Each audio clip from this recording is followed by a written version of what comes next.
Welcome back to Therapy Thursday. Low back pain and low back injuries are one of the most common injuries we see. And commonly, they're lifting related injuries.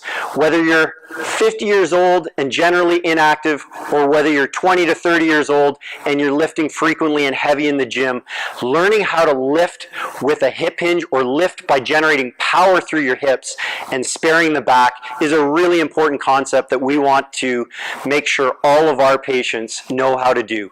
So to teach you that today, you need to grab a stick, a dowel, a broomstick, hockey stick, golf club, and we're going to use it to create a feeling of maintaining a neutral spine. So pressure on the dowel against your sacrum and pressure at your upper back. And you'll notice when you do that, you maintain a natural curvature to your low back that creates some space between the stick and your low back.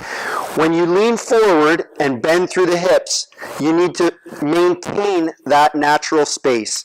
So lean forward through the hips and check to make sure you're maintaining that space. Once you've learned how to do that, we then check it against a wall to make sure you're shifting your weight backwards.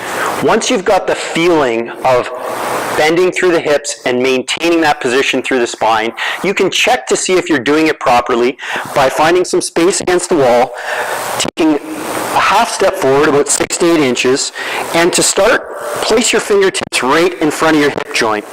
And again, try and hinge forward, leaning forward through the torso.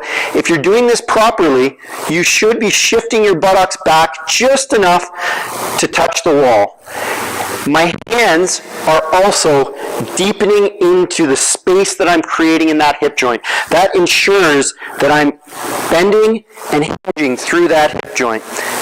If you've got that buttock touch against the wall, you can then take your hands over your chest and try it in an upright position. Now, many of you will notice that position looks like a stiff-legged deadlift. That transitions into lots of different deadlift and lower extremity lift maneuvers. Really important concept, hip hinging. Give it a try, and we'll talk to you soon next time on Therapy Thursday.